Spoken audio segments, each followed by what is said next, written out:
사도신경 하시겠습니다.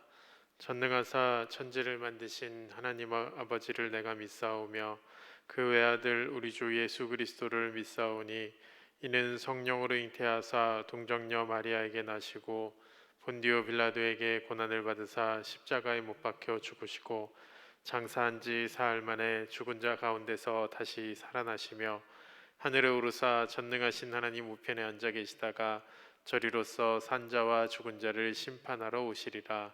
성령을 믿사오며 거룩한 공예와 성도가 서로 교통하는 것과 죄를 사하여 주시는 것과 몸이 다시 사는 것과 영원히 사는 것을 믿사옵나이다. 아멘. 찬송가 122장 찬송하겠습니다. 찬송가 122장입니다.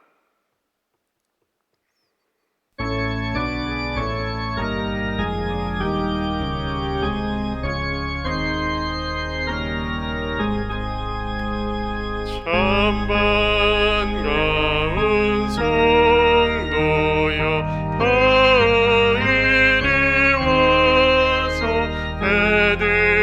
베들레헴 성 안에 가봅시다. 저 구유에 누이신 아기를 보고 엎드려 절하세 엎드려 절하세 엎드려 절하세 구준하셨네.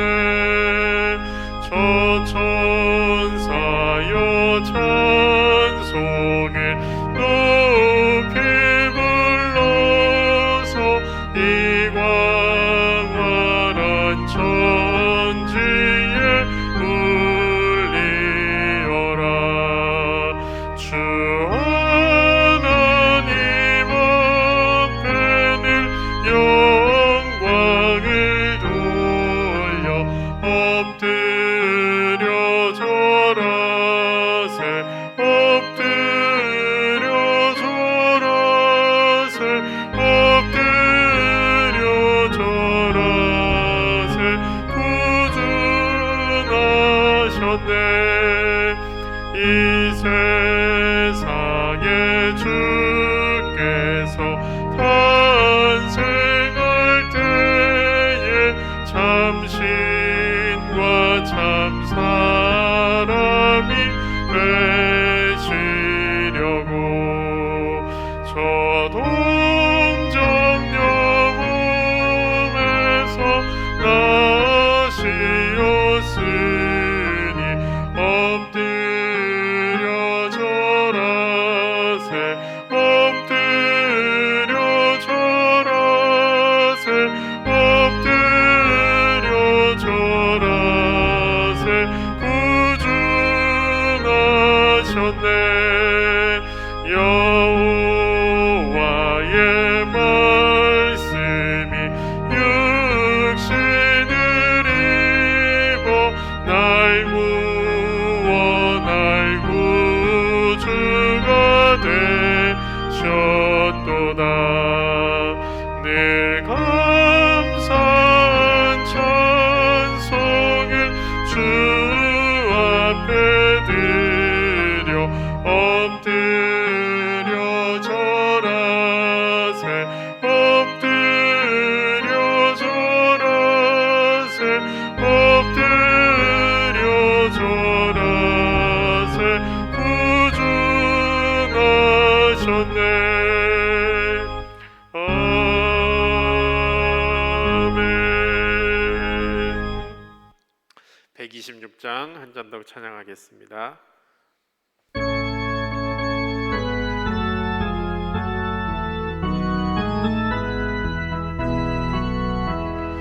천사 찬송하기를 거룩하신 구주께 영광 돌려보내세 구주 오늘 나셨네. 크고 작은 나라들 기뻐하다 파여라 영광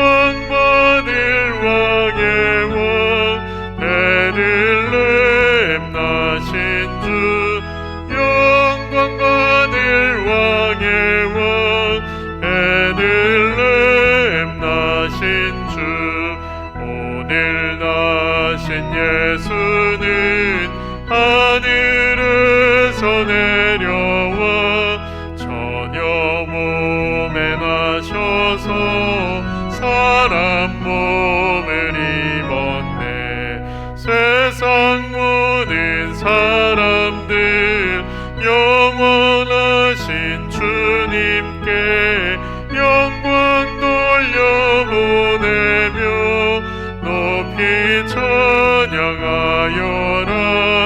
영광 돌려보내며 높이 찬양하여라. 의로우신 예수는 평화의 왕이시고 세상 빛이 되시며 우리 생명 되시네. 죄인들을 불러서 거듭나게 하시고 영생하게 하시니 왕께 찬양하여라. 영생하게 하시니 왕께 찬양하여라.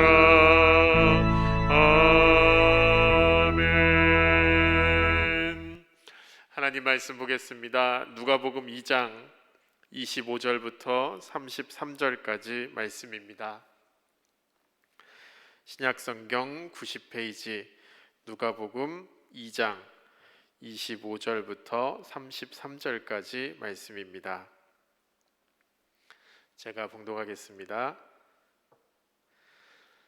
예루살렘에 시므온이라 하는 사람이 있으니 이 사람은 의롭고 경건하여 이스라엘의 위로를 기다리는 자라. 성령이 그 위에 계시더라. 그가 주의 그리스도를 보기 전에는 죽지 아니하리라 하는 성령의 지시를 받았더니 성령의 감동으로 성전에 들어가매 마침 부모가 율법의 관례대로 행하고자 하여 그 아기 예수를 데리고 오는지라. 시므온이 아기를 안고 하나님을 찬송하여 이르되 주제여 이제는 말씀하신 대로 종을 평안히 놓아 주시는도다. 내 눈이 주의 구원을 보았사오니 이는 만민 앞에 예비하신 것이요 이방을 비추는 빛이요 주의 백성 이스라엘의 영광이니이다 하니 그의 부모가 그에 대한 말들을 놀랍게 여기더라. 아멘. 할렐루야. 오늘 금요 심야 예배에 또 이렇게 온라인이지만 우리가 함께 말씀을 듣고 또 기도하는, 특별히 오늘 성탄을 앞둔 성탄 이브에, 성탄 전야에 하나님의 말씀을 듣고 또 간절히 기도할 수 있는 복된 시간 되기를 주님의 이름으로 축복합니다. 여러분들은 누군가를 애타게 기다려 보신 적이 있습니까? 흔히 목이 빠질 정도로 애타게 기다리는 것을 학수고대라고 하는데요. 목이 길잖아요. 학이 머리를 쭉 내밀고 누군가를 기다리는 것처럼 기다린다라는 그런 뜻입니다. 근데 우리가 늘 그렇게 애절한 기다림은 아니다 할지라도 우리의 인생은 어쩌면 기다림의 연속인 것 같아요. 우리가 매 순간 우리가 삶을 살아가면서 여러 가지를 기다리면서 살고 있죠.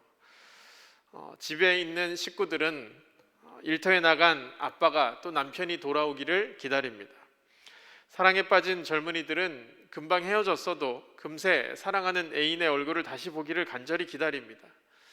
직장에 다니는 사람들은 월급날을 기다리기도 하고요. 또 승진할 날을 기다리기도 합니다. 자식을 학교에 보낸 부모는 자식이 건강하게 집으로 돌아오기를 기다립니다. 혹 사랑하는 아들을 군에 보낸 어머니가 있다면 건강한 모습으로 그 아들이 다시 돌아오기를, 그 아들을 다시 만나기를 간절하게 기다릴 것입니다. 또는 삶이 힘들고 어렵고 지금 힘든 상황 가운데 있다면 모든 문제가 해결되고 그래서 기쁘고 웃게 될, 감사하게 될 그런 날을 기다릴지도 모르겠습니다. 이처럼 크고 작은 여러 가지 기다림들이 우리 인생을 지탱해 주는 그런 힘이 되기도 합니다. 그리고 그것이 희망이고 소망이 되는 것이죠. 그렇습니다. 우리의 삶은 쉼 없는 기다림의 연속입니다. 그런데 모든 기다림이 그렇게 다 행복하고 희망적인가? 그렇지도 않습니다. 불안한 기다림도 있습니다. 오지 말아야 되는데 다가오는 그런 것들에 대한 불안함도 있는 거죠. 예를 들면 빚을 갚아야 됩니다. 빚을 갚아야 할 그 사람은 그 빚을 갚을 날이 다가올수록 불안할 수밖에 없겠죠. 또 그렇게 의미 없는 기다림이나 혹은 일시적인 기다림들도 있습니다. 그런데 우리 신앙은, 우리의 믿음은 영원한 소망이 되고 생명이 되는 기다리는 그런 신앙입니다. 우리가 기다리는 것은 세상의 것과 같이 일시적인 기다림이 아니고, 그렇게 의미 없는 기다림이 아니고, 또는 다가오면 안 되는 그런 안타까운 기다림이 아니라 영원한 소망이 되는 기다림이고 생명이 되는 기다림이다라는 것입니다. 나라가 멸망당해서 바벨론의 포로로 잡혀갔던 이스라엘 백성들은 고향 땅으로 돌아가게 될 날을 기다렸습니다. 그들은 틈만 나면 바벨론 강가에 모여서 고향 예루살렘을 추억하며 울었습니다.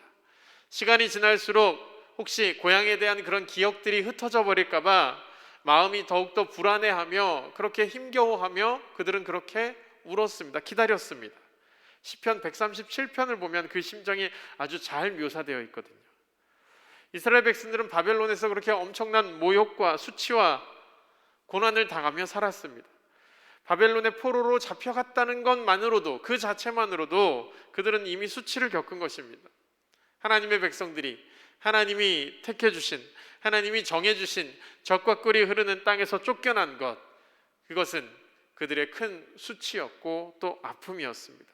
그렇기 때문에 그들은, 이스라엘 백성들은 하루라도 빨리 고향 땅으로 돌아가고 싶어 했습니다. 바벨론에서 그들이 노예로 산다는 것은 너무나도 의미 없는 삶이었고 치욕스러운 삶이었기 때문에 그렇습니다. 그런데 그들의 삶이, 그런 삶이 바벨론 포로 중에서만 있었는가? 그렇지는 않았습니다. 포로는 끝났습니다. 포로 생활은 끝났습니다. 하지만 예수님께서 이 땅에 태어나실 지금으로부터 약 2020년 전, 그때의 이스라엘도 여전히 나라를 잃은 식민지 생활을 하고 있었던 때였습니다. 농사를 애써 지어놓으면 로마에서 세금으로 다 빼앗아 버리고, 자기들의 왕이 세워져 있다 하지만, 성전이 있다고 하지만 사실상의 주권은 없는 그런 상태였습니다. 하나님의 백성이 하나님의 통치를 받지 않고 이방 나라의 왕의 통치를 받고 있는 그런 아주 엄청난 수치스러운 그런 상황 가운데 놓여 있었습니다. 그래서 그들은 간절하게 기다렸습니다. 간절하게 바랬습니다. 이스라엘을 로마의 압제로부터 해방시켜 주실 분, 오직 메시아, 그 한 분을 그들은 바라고 기다리고 있었습니다. 그래서 그들은 하루라도 빨리 메시아가 오기를 기다렸습니다. 구약의 선지자들이 예언했던 그 메시아를 간절한 마음으로 기다리고 있었습니다. 오늘 말씀에 나오는 시므온도 바로 그런 사람이었습니다. 시므온은 의롭고 경건한 사람이라 이렇게 표현되어 있습니다. 사람들 앞에서 또 하나님 앞에서 올바로 신앙생활을 했던 사람인 것 같습니다. 그리고 그는 이스라엘의 위로를 기다려주는 자, 바로 시므온이었습니다. 메시아를 기다렸다는 말입니다. 이스라엘 백성들은 우리가 잘 아는 것처럼 구약의 말라기 선지자 이후에 약 400여 년 동안 메시아가 오기를 간절히 기다리고 있었는데 그에 대한 응답이 없어서 정말로 답답해하던 그때였습니다. 시므온도 역시 경건하게 살면서도 끝까지 메시아를 기다리고 있었습니다. 그런데 우리가 한 가지 생각해 봐야 될 건, 이스라엘 백성들이 기다렸던 메시아는 과연 어떤 메시아인가라는 것입니다. 우리가 당연히 알고 있는 예수 그리스도, 우리의 삶을 죄에서부터 구원해 주실 그런 메시아, 그런 그리스도를 기다린 게 아니었습니다. 이스라엘 백성들은 로마의 식민지의 삶을, 그 생활을 벗어나게 해줄 수 있는 그런 상황에서 정말로 로마로부터 벗어나게 해줄 수 있는 정치적인 메시아를 기다리고 있었습니다. 이스라엘의 빼앗긴 주권을 회복시키고, 그래서 빼앗겼던 그 자유를 다시 되돌려줄 수 있는 그 메시아를 이스라엘은 기다리고 있었습니다. 예수님을 따라다니던 많은 제자들도 그런 정치적인 메시아이기를 기대하고 있었습니다. 일부에서는 당연히 그런 메시아일 것이라고 생각했습니다. 심지어 예수님께서 십자가에서 죽으셨다가 부활하신 이후에도 제자들은 그런 환상을 버리지 못했습니다. 시므온도 어쩌면 그랬을지 모릅니다.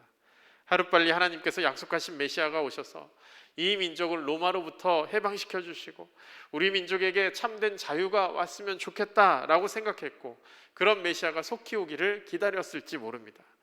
그런데 하나님께서 시므온에게 약속을 주십니다. 하나님께서 시므온에게 말씀을 해주십니다.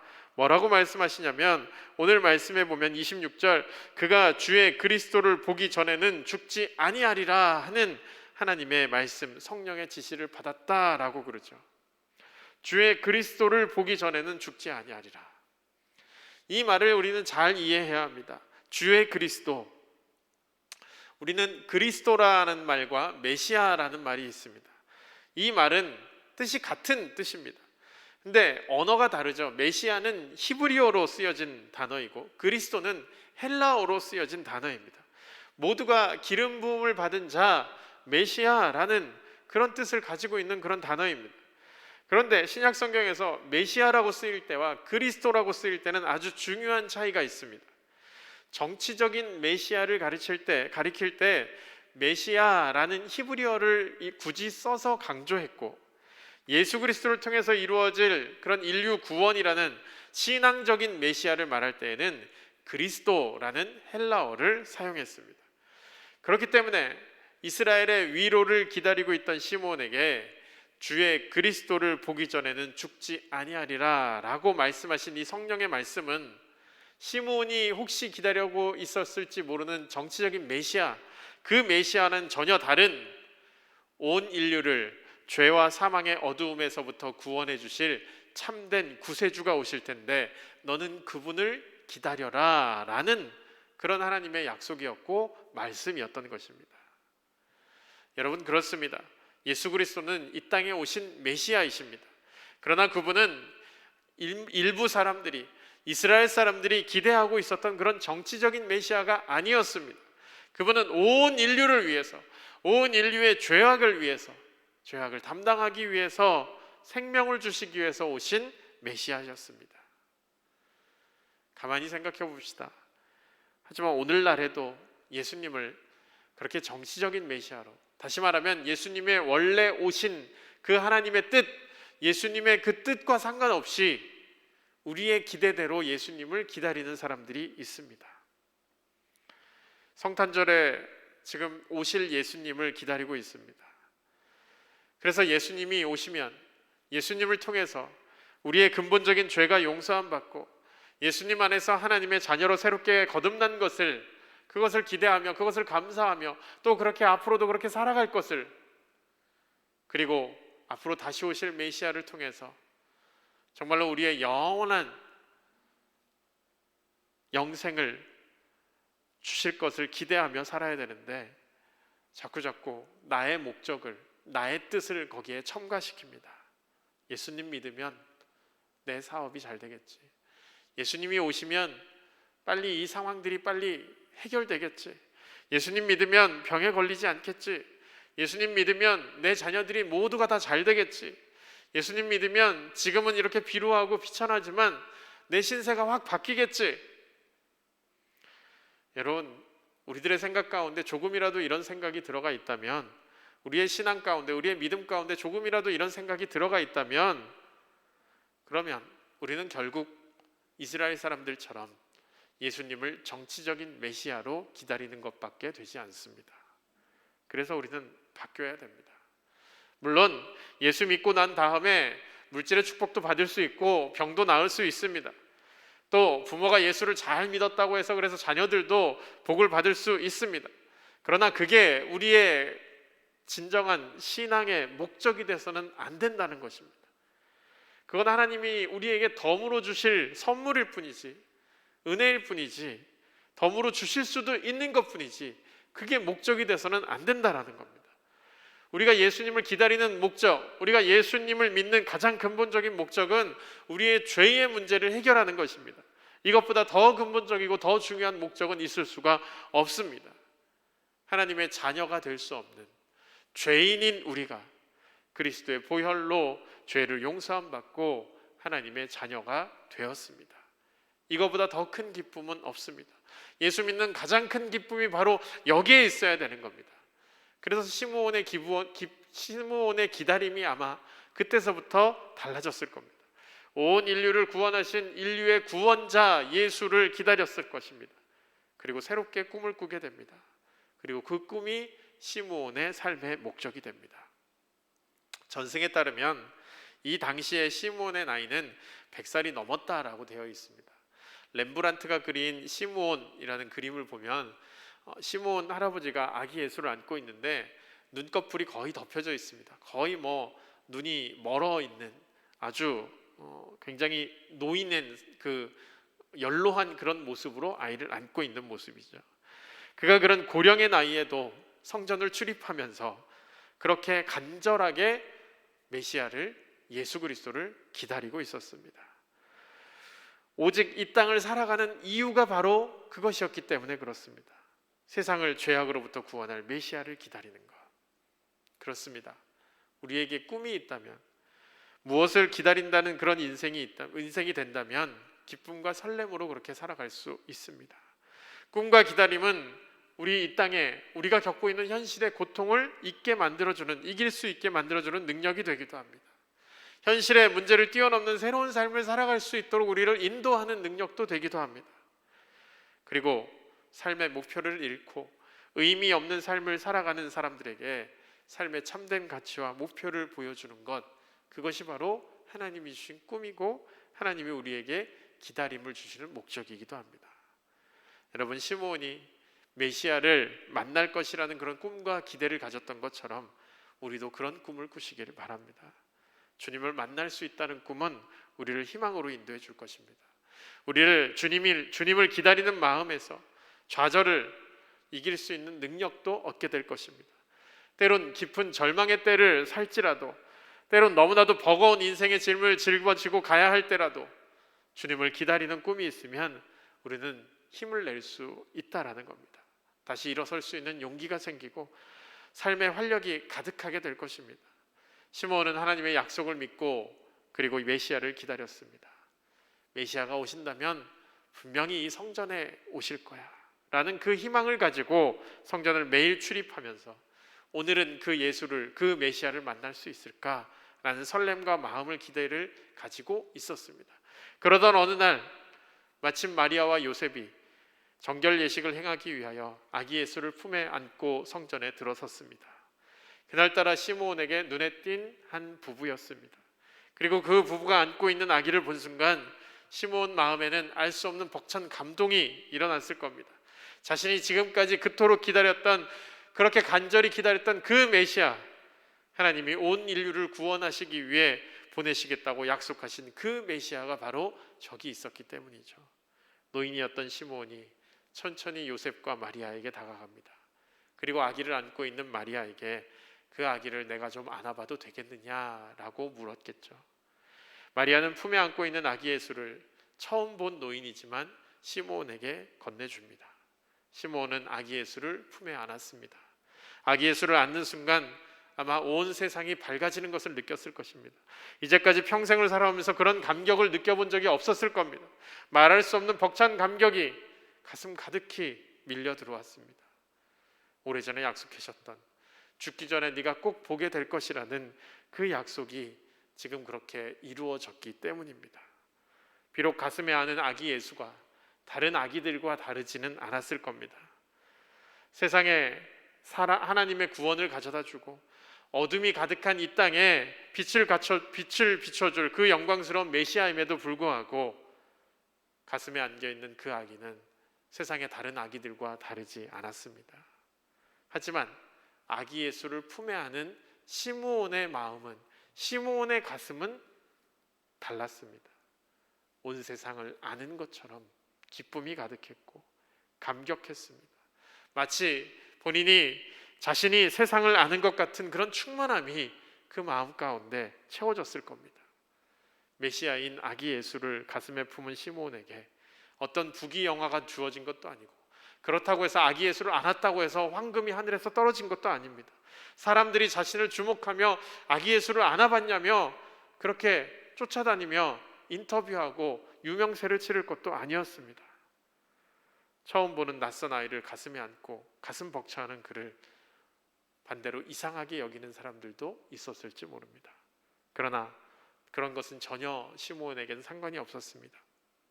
오직 그의 가슴에 세상을 다 품은 것 같은 기쁨이 충만한 채 시므온은 이렇게 찬양을 부립니다. 주제여, 이제는 말씀하신 대로 종을 평안히 놓아주시는도다. 내 눈이 주의 구원을 보았사오니 이는 만민 앞에 예비하신 것이요 이방을 비추는 빛이요 주의 백성 이스라엘의 영광이니이다. 시므온은 품에 안은 그 아기에게서 하나님이 약속하신 그 구원을 발견했습니다.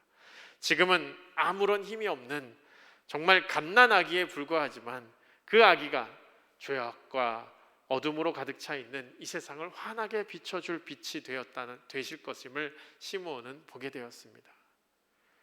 그리고 또 시므온에게서는 남들이 알 수 없는 또 하나의 기쁨을 느낄 수 있었습니다. 그 아기를 품음으로 인해서 이제는 모든 인생의 굴레를 벗을 수 있게 되었다라는 것을 깨닫게 되었다는 겁니다. 그게 하나님의 약속이었기 때문에 그렇습니다. 그래서 아기 예수를 품에 안는 순간 이렇게 외칩니다. 주제여, 이제는 말씀하신 대로 종을 평안히 놓아주시는도다. 다시 말하면 이제 드디어 저에게 참된 해방을 주시는군요 라는 그런 고백입니다. 여러분, 지금 아기를 품에 안은 것은 시므온입니다. 그러나 사실은 시므온이 이 세상의 구원자가 되신 예수님의 품에 안겨 있는 것입니다. 예수님을 안고 있지만 사실은 예수님의 품에 안겨 있는 그런 시므온. 그래서 아무런 걱정이나 근심 없이 온전한 자유를 만끽하는 그런 자유인으로서 기쁨에 젖어 있는 모습이 시므온의 모습입니다. 우리도 그렇습니다. 우리 마음에 예수님을 영접하면 예수님께서 우리 안에 거하십니다. 그러나 그것은 또한 내가 예수님 안에 거하는 것과 마찬가지입니다. 아니, 내가 예수님 안에 거한다라는 것이 더 맞는 말입니다. 예수님을 우리의 삶에 모신다면 우리가 예수님을 모시는 것이 아니라 예수님께서 당신의 삶과 당신의 계획에 우리를 동참시켜 주시는 것입니다. 그리고 그때 우리는 세상에서 누릴 수 없는 참된 해방과 참된 평안과 참된 자유를 누리게 되는 줄 믿으시기 바랍니다. 죄의 종로로 타는 사람들이 아니라 예수 그리스도의 종이 되어서 거룩함에 이르는 열매를 맺는 삶, 나를 품고 계신 예수님께서 내 삶을 지켜주시기에 더 이상 죄가 우리를 주장하지 못하는, 오히려 예수님을 따르고 예수님의 종이 되어 예수님의 제자가 되어 예수님의 뜻을 따르는 그런 사람들, 그런 성도들이 되시기를 주님의 이름으로 축복합니다. 여러분, 그것이 축복입니다. 죽기 전에는 주의 말씀, 주의 그리스도를 볼 것이라는 그 약속의 말씀을 듣고 메시아를 기다렸던 시므온은 기다림 끝에 드디어 약속의 그 메시아를 안아보게 되었습니다.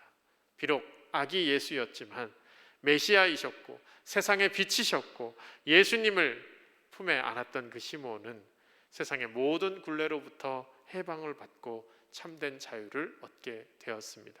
그게 기다림의 결과입니다. 그래서 기다림의 결과는 축복입니다. 이제 드디어 내일 성탄절입니다. 지난 2년 동안 코로나로 인해 너무나 힘겨웠고 또 우리 교회는 지난 10여일 동안 너무나 잠잠해야만 했던 그런 시간들이 있었습니다. 사실 성탄은 세상이 보기에도, 세상에서도 성탄과 상관없이 사는 그들도 굉장히 시끌벅적하고 또 소란스럽게 그렇게 성탄을 보냅니다. 그런데 올해는 여러 가지 상황적으로 성탄의 그런 소란함, 그런 요란스러움이 없는 것 같습니다. 하지만 그렇기 때문에 어쩌면 좀 더 경건하게 성탄의 참된 의미를 찾을 수 있는 기회가 되지 않을까 그렇게 생각해 봅니다. 시므온처럼 간절한 기다림 끝에 아기 예수를 품에 안았던 그 시므온처럼 우리도 아기 예수를 간절히 기다리며 그 아기 예수를 우리의 마음에 품을 수 있는 그런 감격과 그런 감사와 기쁨을 누릴 수 있는 저와 여러분들 되기를 바랍니다. 아니, 우리가 그분의 품에 안김으로 주님으로부터 주어지는 참된 평안과 해방과 자유를 누릴 수 있는 저와 여러분들 되시기를 바랍니다. 그 복이 오늘 이 저녁 그리고 내일 성탄을 맞는 우리에게 동일하게 임하기를 주님의 이름으로 축복합니다. 기도하겠습니다. 거룩하신 주님, 오늘 성탄절야 주님의 오심을 간절히 기다리며 하나님께 예배하고 기도합니다. 주님, 시므온이 메시아를 기다렸던 것처럼 우리도 주님을 기다리게 하시고 마침내 주님을 만난 시므온처럼 우리도 주님을 만나 주님 품 안에 거하며 살아갈 수 있는 주의 성도들 되게 하여 주시옵소서. 주님, 올해 12월이 정말 주님의 오심을 간절히 기다리는 시간들이었습니다. 또한 한편으론 내가 만나고자 하는 주님, 보고 싶은 주님만 기다리는 것은 아닌지 돌아보게 하시고 우리의 어리석음도 용서하여 주시옵소서. 누구보다 겸손의 본을 보이신 주님, 하늘 영광을 버리고 이 땅에 오신 주님, 그 주님을 바라보며 또 다시 오실 주님을 사모하며 오늘 이 저녁을 보내고 있습니다. 과연 우리에게 다시 오실 주님에 대한 간절함이 남아있는지, 여전히 내가 이루고 싶은 욕망이나 목적이 주님이 오시는 것보다, 주님이 오시기를 기다리는 것보다 그 마음이 큰 것이 아닌지 우리의 모습을 돌아보며 회개하오니 용서하여 주시옵소서. 우리에게 2021년을 살게 하신 하나님, 올 한 해를 뒤돌아봅니다. 주님의 임재하심을 경험하며 주님과 동행하며 주의 영광을 바라보며 살았는지, 하나님 그렇게 신앙생활했는지 우리의 삶을 돌아보게 하여 주시옵소서. 예수님만이 우리 인생의 유일한 구원자이심을 잊지 않게 하시고 우리의 가슴 깊이, 우리의 마음 깊이, 우리의 중심이 하나님을 만나고 예배하고 나아가는 삶을 그렇게 살아가게 하여 주시옵소서. 이 연말에 날씨가 추워지지만 우리의 가슴은 더욱더 뜨겁게 하여 주셔서 따뜻한 사랑을 전해줄 수 있는 이 겨울이 되게 하여 주시고 우리가 지금 누리는 것에 감사하며 주위를 돌아볼 수 있는 믿음을 허락하여 주시옵소서. 이 땅에 임한 어려움을 봅니다. 세계 곳곳에, 그리고 우리나라에 코로나 바이러스로 인한 어려움과 슬픔과 답답함이 가득합니다. 이런 상황, 이런 과정 속에서도 지치지 않고 주님을 향한 기대와 간구를 멈추지 않게 하시고 우리 안에 굳센 믿음으로 여전히 하나님은 살아계신다는 신실한 믿음으로 이 위기를 극복하며 나아가게 하여 주시옵소서. 육신이 연약한 자들, 또 자가격리하고 또 치료를 받고 있는 우리 성도들, 주님께서 치료의 광선을 비춰주셔서 깨끗하게 치유하여 주시고 경제적인 어려움이 있는 자들에게 새 힘을 불어넣어 주시며 우리 성도들의 모든 직장과 사업장과 일터마다 주님의 풍성한 은혜가 넘치게 하여 주시옵소서. 특별히 우리 어린 자녀들 믿음을 지켜주시고 또 건강을 지켜주셔서 하나님, 이 어린 자녀들 어려서부터 하나님을 알고 하나님을 예배하고 하나님 앞에서 양육되어지는 그런 복된 자녀들 되게 하여 주시옵소서. 출가하거나 외국에 있거나 또 군대에 있거나 각자 여러 가지 상황 가운데 있는 우리 성도들의 모든 가족들에게도 주님의 평안함이 넘쳐 흐르게 하여 주시옵소서. 예수님의 이름으로 간절히 기도하옵나이다. 아멘. 기도하겠습니다. 하늘에 계신 우리 아버지여, 이름이 거룩히 여김을 받으시오며 나라가 임하시오며 뜻이 하늘에서 이루어진 것 같이 땅에서도 이루어지이다. 오늘 우리에게 일용할 양식을 주시옵고 우리가 우리에게 죄 지은 자를 사하여 준 것 같이 우리 죄를 사하여 주시옵고 우리를 시험에 들게 하지 마시옵고 다만 악에서 구하시옵소서. 나라와 권세와 영광이 아버지께 영원히 있사옵나이다. 아멘. 이제 화면에 기도 제목을 보여드리겠습니다. 우리 함께 각자의 위치에서 간절히 기도하며 주님 앞에 나아가는 오늘 이 저녁 되시기를 주님의 이름으로 축복합니다. 주여 한번 부르짖고 기도하겠습니다. 주여.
아멘.